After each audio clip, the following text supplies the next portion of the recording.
Hello friends, welcome to my channel. आज के इस वीडियो में हम लोग आरआरबी एनटीपीसी के एक और प्रीवियस ईयर क्वेश्चन पेपर को आपके साथ डिस्कस करेंगे, वो भी यूथ कंपटीशन टाइम्स की बुक के अकॉर्डिंग। और इसके पहले की वीडियोस में भी हमने आरआरबी एनटीपीसी के प्रीवियस ईयर क्वेश्चन पेपर्स को आपके साथ डिस्कस किया है। अगर अभी तक आपने उन वीडियोस को नहीं देखा है तो उन वीडियोस का लिंक आपको डिस्क्रिप्शन बॉक्स में मिल जाएगा, आप उसे जाके देख सकते हैं। तो बिना देरी किए चलिए आज का ये वीडियो स्टार्ट करते हैं। तो आज के इस वीडियो में हम लोग 14 मार्च 2021 के एग्जाम में पूछे गए क्वेश्चंस का ही डिस्कशन आपके साथ करेंगे। तो क्वेश्चन नंबर 1 है, 11 पे पावर 9 प्लस 7 को 10 से विभाजित करने पर कितना शेषफल प्राप्त होगा। तो इस क्वेश्चन का सही जवाब है ऑप्शन सी 8।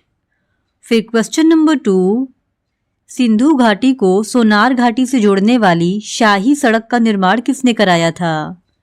तो इस क्वेश्चन का सही जवाब है ऑप्शन डी, शेरशाह सूरी ने। शेरशाह सूरी ने अपने साम्राज्य को सिंधु घाटी से लेकर बंगाल की सोनार घाटी तक सुदृढ़ एवं संगठित रखने के लिए शाही राजमार्ग का निर्माण कराया था। कोलकाता से पेशावर तक जोड़ने वाली इसी मार्ग को ब्रिटिश शासन के दौरान ग्रैंड ट्रंक रोड के नाम से पुनः नामित किया गया था और वर्तमान में यह अमृतसर से कोलकाता के बीच में विस्तृत है। फिर क्वेश्चन नंबर 3, रॉबर्ट हुक द्वारा कोशिका की खोज किस प्रकार की गई। तो इस क्वेश्चन का सही जवाब है ऑप्शन डी, कॉर्क का निरीक्षण करते हुए। कोशिका की खोज रॉबर्ट हुक द्वारा 1665 ईस्वी में किया गया। इन्होंने कॉर्क के स्लाइस का सामान्य आवर्धक यंत्र की सहायता से अध्ययन किया और कॉर्क पेड़ की छाल का एक भाग है। उन्होंने कॉर्क की पतली स्लाइस ली और उसका सूक्ष्मदर्शी की सहायता से अध्ययन किया। फिर क्वेश्चन नंबर 4, कितने बच्चों को प्रधानमंत्री राष्ट्रीय बाल पुरस्कार 2021 से सम्मानित किया गया। तो इस क्वेश्चन का सही जवाब है ऑप्शन सी 32। देश भर के टोटल 32 बच्चों को प्रधानमंत्री राष्ट्रीय बाल पुरस्कार 2021 से सम्मानित किया गया। फिर क्वेश्चन नंबर 5, एक कक्षा में लड़कियों और लड़कों का अनुपात 13:12 है। कक्षा में लड़कियों का प्रतिशत ज्ञात कीजिए। तो इस क्वेश्चन का सही जवाब है ऑप्शन डी 52%। फिर क्वेश्चन नंबर 6, निम्नलिखित आंकड़ों के मानक विचलन की गणना कीजिए 3, 4, 5, 6, 7। तो इस क्वेश्चन का सही जवाब है ऑप्शन ए, √2। फिर क्वेश्चन नंबर 7, यदि 2.5x इक्वल्स टू 0.05y है तो y minus x divided by y plus x का मान ज्ञात कीजिए।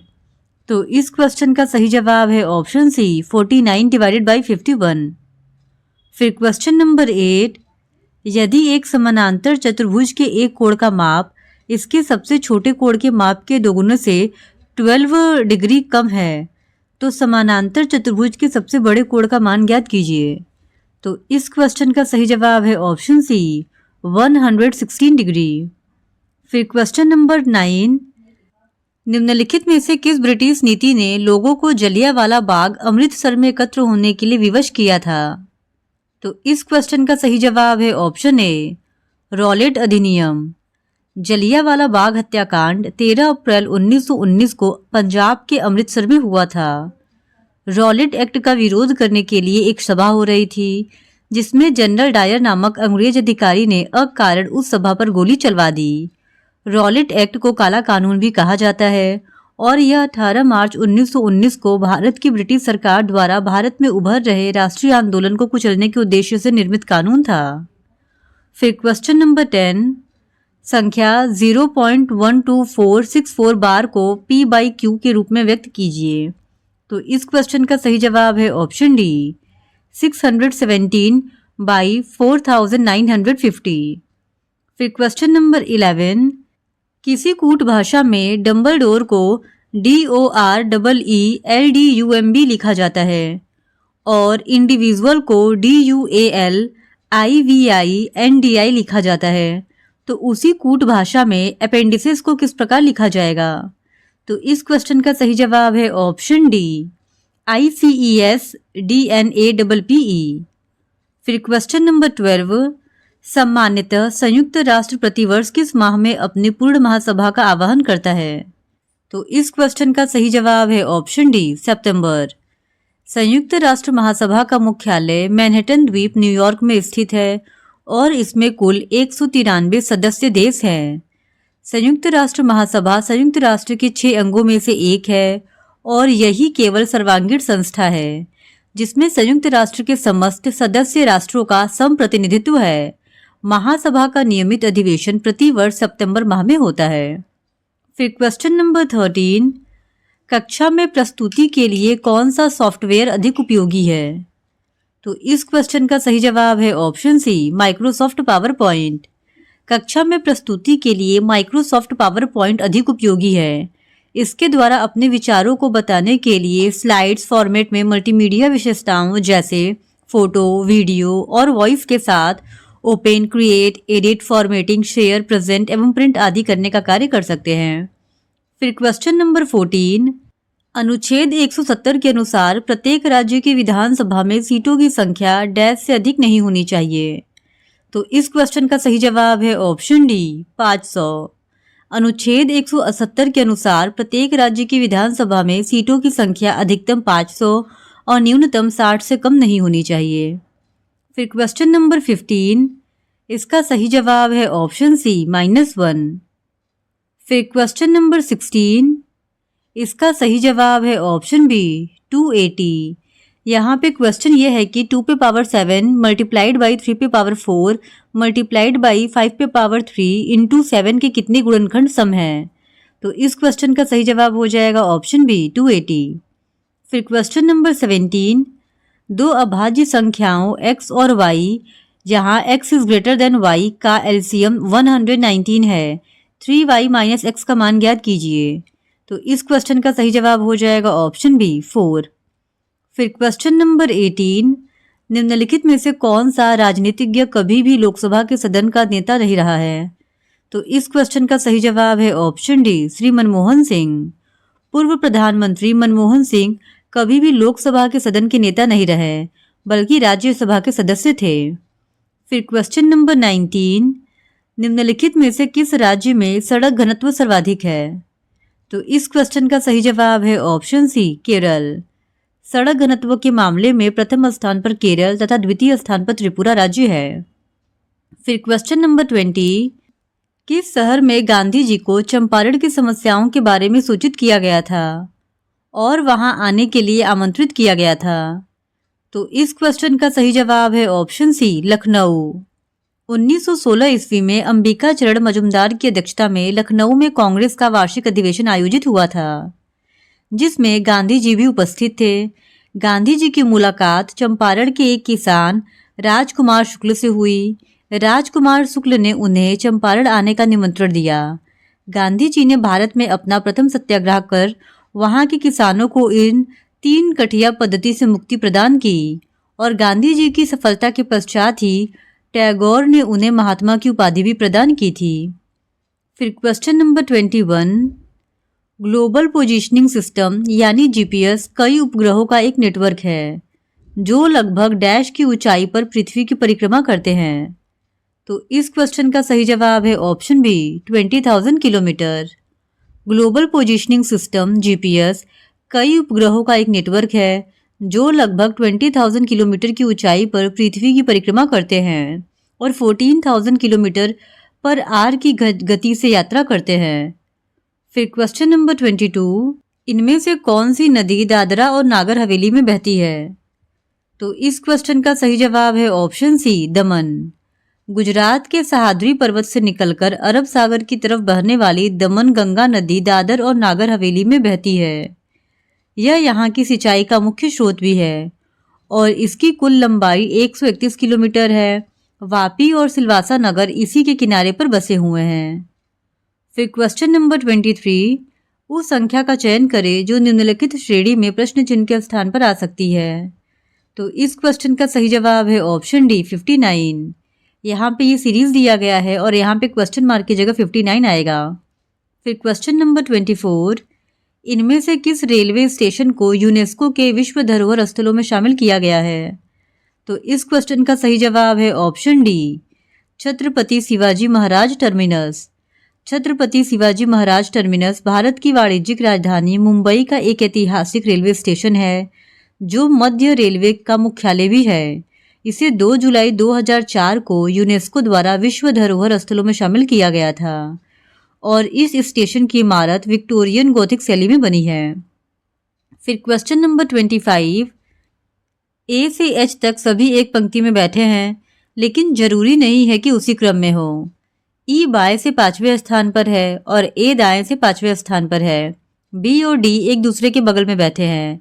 एच एक सिरे पर है और डी का पड़ोसी नहीं है। सी और ई के बीच में ए है। ई और जी के बीच 2 व्यक्ति हैं। ए और डी के बीच 3 व्यक्ति हैं। सी के दाई और चौथे व्यक्ति के बाई और तीसरा व्यक्ति कौन है? तो इस क्वेश्चन का सही जवाब है ऑप्शन बी, ए। फिर क्वेश्चन नंबर 26, 2011 की जनगणना के अनुसार इनमें से कौन सा भारत का सबसे अधिक आबादी वाला राज्य है? तो इस क्वेश्चन का सही जवाब है ऑप्शन सी, उत्तर प्रदेश। 2011 की जनगणना के अनुसार उत्तर प्रदेश की जनसंख्या 19,98,12,341 थी, जो कि भारत की कुल जनसंख्या का 16.50% है और यह भारत का सबसे अधिक जनसंख्या वाला राज्य है, जबकि भारत का सबसे न्यूनतम जनसंख्या वाला राज्य सिक्किम है, जहां की जनसंख्या 6,10,577 है। फिर क्वेश्चन नंबर 27, परमाणु ऊर्जा विभाग की इकाई Raja Ramanna centre for advance technology कहाँ स्थित है? तो इस क्वेश्चन का सही जवाब है ऑप्शन डी, इंदौर में। फिर क्वेश्चन नंबर 28, भारत में पहली समकालीन जनगणना कब की गई थी? तो इस क्वेश्चन का सही जवाब है ऑप्शन सी, 1881 में। भारत की पहली जनगणना 1872 ईस्वी में लॉर्ड मेयो द्वारा कराई गई थी और भारत की समकालीन जनगणना 1881 ईस्वी में लॉर्ड रिपन के कार्यकाल में कराई गई थी। और बात करें अगर स्वतंत्र भारत की पहली जनगणना की तो ये 1951 ईस्वी में हुई थी। फिर क्वेश्चन नंबर 29, इनमें से कौन सा मानव रक्त में नहीं पाया जाता है? तो इस क्वेश्चन का सही जवाब है ऑप्शन बी, कोन्ड्रोसाइट। रक्त एक शारीरिक तरल है जो रक्त वाहिनियों के अंदर विभिन्न अंगों में लगातार बहता रहता है। रक्त वाहिनियों में प्रवाहित होने वाला यह गाढ़ा चिपचिपा लाल रंग का द्रव्य एक जीवित ऊतक है। मानव रक्त में ल्यूकोसाइट, लिम्फोसाइट तथा मोनोसाइट पाया जाता है, जबकि मानव रक्त में कोन्ड्रोसाइट नहीं पाया जाता है। फिर क्वेश्चन नंबर 30, 2019 में आयोजित संघाई कोऑपरेशन ऑर्गेनाइजेशन की राज्य परिषदों के प्रमुखों की बैठक का आयोजन इनमें से किस शहर में किया गया? तो इस क्वेश्चन का सही जवाब है ऑप्शन बी, बिश्केक। संघाई सहयोग संगठन एक यूरेशियन राजनीतिक, आर्थिक और सुरक्षा संगठन है, जिसका उद्देश्य संबंधित क्षेत्र में शांति, सुरक्षा व स्थिरता बनाए रखना है और इसकी स्थापना चीन, कजाकिस्तान और उज्बेकिस्तान द्वारा 15 जून 2001 को संघाई में की गई थी। भारत और पाकिस्तान को वर्ष 2017 में इस संगठन के पूर्ण सदस्य का दर्जा प्रदान किया गया है और 2019 में आयोजित संघाई कोऑपरेशन ऑर्गेनाइजेशन की राज्य परिषदों के प्रमुखों की बैठक किर्गिस्तान की राजधानी बिश्केक में हुई है। फिर क्वेश्चन नंबर 31, इसका सही जवाब है ऑप्शन ए, -8/15। फिर क्वेश्चन नंबर 32, पानी की कमी के कारण कोशिका के संकुचित होकर कोशिका भित्ति से अलग होने की प्रक्रिया को क्या कहा जाता है? तो इस क्वेश्चन का सही जवाब है ऑप्शन डी, प्लाज्मोलिसिस। पानी की कमी के कारण कोशिका के संकुचित होकर कोशिका भित्ति से अलग होने की प्रक्रिया को प्लाज्मोलिसिस यानी जीव द्रव्य कुंजन कहते हैं। फिर क्वेश्चन नंबर 33, भारत ने साइरस रिएक्टर की स्थापना किस स्थान पर की है? तो इस क्वेश्चन का सही जवाब है option B, Trombay, Mumbai. Cirus Trombay Mumbai स्थित भाभा परमाणु अनुसंधान केंद्र में बना एक अनुसंधान रिएक्टर था और इसे कनाडा द्वारा 1954 में भारत को सौंपा गया था। यानी इस क्वेश्चन का सही जवाब है ऑप्शन बी, ट्रॉम्बे। फिर क्वेश्चन नंबर 34, 2 समबहुभुजों की भुजाओं की संख्या समान है, उनकी लंबाइयों का अनुपात 7:5 है और बड़े बहुभुज का क्षेत्रफल 1127 सेंटीमीटर स्क्वायर है। छोटे बहुभुज का क्षेत्रफल ज्ञात कीजिए। तो इस क्वेश्चन का सही जवाब है ऑप्शन सी, 575 सेंटीमीटर स्क्वायर। फिर क्वेश्चन नंबर 35, इनमें से किसने लाल कुर्ती आंदोलन चलाया था? तो इस क्वेश्चन का सही जवाब है ऑप्शन ए, खान अब्दुल गफ्फार खान है। भारत के पश्चिमोत्तर सीमांत प्रांत में खान अब्दुल गफ्फार खान द्वारा भारतीय राष्ट्रीय कांग्रेस के समर्थन में खुदाई खिदमतगार के नाम से चलाया गया आंदोलन को लाल कुर्ती आंदोलन भी कहते हैं। खुदाई खिदमतगार एक फारसी शब्द है जिसका हिंदी में अर्थ ईश्वर की बनाई हुई दुनिया के सेवक से है और खान अब्दुल गफ्फार खान को सीमांत गांधी के नाम से भी जाना जाता है। फिर क्वेश्चन नंबर 36, केंद्रीय प्रदूषण नियंत्रण बोर्ड द्वारा रात्रि के दौरान आवासीय क्षेत्रों के लिए प्रस्तावित मानक शोर स्तर कितना है? तो इस क्वेश्चन का सही जवाब है ऑप्शन सी 45 डेसिबल। केंद्रीय प्रदूषण नियंत्रण बोर्ड एक संवैधानिक संगठन है। इसका गठन जल प्रदूषण निवारण एवं नियंत्रण अधिनियम 1974 के अधीन सितंबर 1974 ईस्वी में किया गया था। रात्रि के दौरान आवासीय क्षेत्र के लिए प्रस्तावित मानक शोर स्तर 45 डेसिबल है और दिन में ये 55 डेसिबल है। औद्योगिक क्षेत्रों में अनुमेय सीमा दिन के लिए 75 डेसिबल और रात में 70 डेसिबल है और वाणिज्यिक क्षेत्रों में यह क्रमशः 65 डेसिबल और रात के समय 55 डेसिबल है। फिर क्वेश्चन नंबर 37, साल्तोरो कांगरी चोटी इनमें से किस सीमा पर स्थित है? तो इस क्वेश्चन का सही जवाब है ऑप्शन बी भारत पाकिस्तान सीमा। साल्तोरो कांगरी चोटी भारत पाकिस्तान सीमा पर स्थित है और इसकी ऊंचाई 7,742 मीटर है। फिर क्वेश्चन नंबर 38, दिए गए विकल्पों में से उस संख्या का चयन करें जिसका पांचवी संख्या से वही संबंध है जो दूसरी और चौथी संख्या का क्रमशः पहली और तीसरी संख्या से है। तो इस क्वेश्चन का सही जवाब है ऑप्शन बी 112।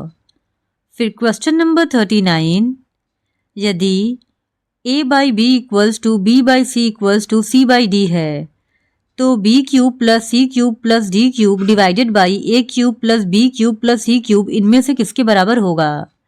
तो इस क्वेश्चन का सही जवाब है ऑप्शन ए डी बाई ए। फिर क्वेश्चन नंबर 40, एक बस अपनी वास्तविक चाल की 7/8 चाल से चलते हुए 42 किलोमीटर की दूरी 1 घंटे 16 मिनट में तय करती है। बस की वास्तविक चाल ज्ञात कीजिए। तो इस क्वेश्चन का आंसर ऑप्शन में नहीं दिया गया है क्योंकि बस का वास्तविक चाल 37.89 किलोमीटर पर आवर होगा जो कि किसी भी ऑप्शन में नहीं है। फिर क्वेश्चन नंबर 41, लेह मनाली राजमार्ग का निर्माण एवं रख रखाव किस एजेंसी द्वारा किया जाता है? तो इस क्वेश्चन का सही जवाब है ऑप्शन डी सीमा सड़क संगठन। लेह मनाली राजमार्ग उत्तर भारत में हिमाचल प्रदेश के मनाली और लद्दाख के लेह को जोड़ने वाला राजमार्ग है और इसकी कुल लंबाई 428 किलोमीटर है। इसका निर्माण एवं रख रखाव सीमा सड़क संगठन यानी BRO द्वारा किया जाता है और सीमा सड़क संगठन की स्थापना 7 मई 1960 ईस्वी को हुई थी। सीमा सड़क संगठन रक्षा मंत्रालय के अंतर्गत एक प्रमुख सड़क निर्माण एजेंसी है। फिर क्वेश्चन नंबर 42, मैं उसके खर्च करने के तरीकों को देखने वाला हूँ क्योंकि मैंने ध्यान दिया है कि उसकी प्रवृत्ति फिजूल खर्ची की है। यहाँ पे इस कथन को पढ़ना है और निम्नलिखित में से कौन से निष्कर्ष कथन के संबंध में मान्य है ये बताना है। तो अब निष्कर्ष है कि वक्ता उसका शुभचिंतक है। निष्कर्ष बी है वह अपनी आय से अधिक खर्च कर रही है। निष्कर्ष सी है वक्ता उसका चिंतित पिता है। तो इस क्वेश्चन का सही जवाब है ऑप्शन डी केवल ए। फिर क्वेश्चन नंबर 43, निम्नलिखित आंकड़ों के माध्य की गणना कीजिए। 5.2, 13.3, 17.5, 19.5 और 21.4 इसका मीन कैलकुलेट करना है। तो इस क्वेश्चन का सही जवाब हो जाएगा ऑप्शन सी 15.38। फिर क्वेश्चन नंबर 44, महाभारत नामक संस्कृत महाकाव्य के लेखक कौन थे? तो इस क्वेश्चन का सही जवाब है ऑप्शन ए महर्षि वेदव्यास।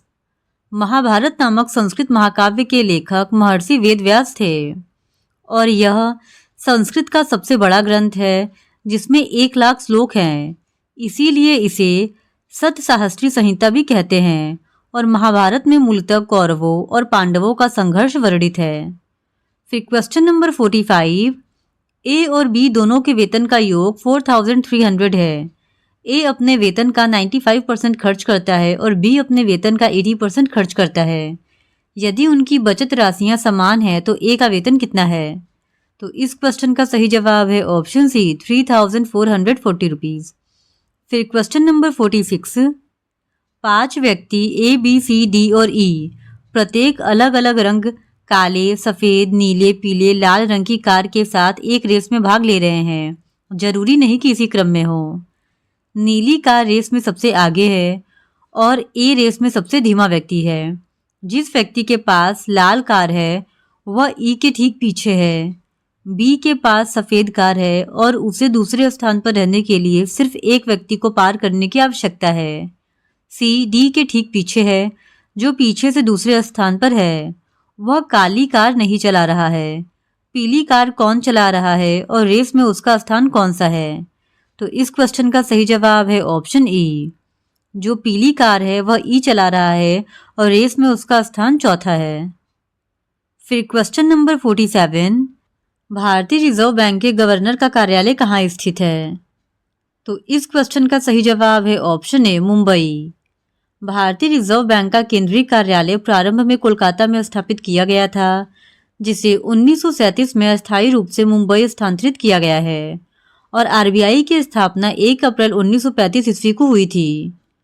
फिर क्वेश्चन नंबर 48, प्रसिद्ध कन्नड़ नाटक तुगलक, जिसका अन्य भारतीय भाषाओं में भी मंचन किया गया है, के लेखक कौन है?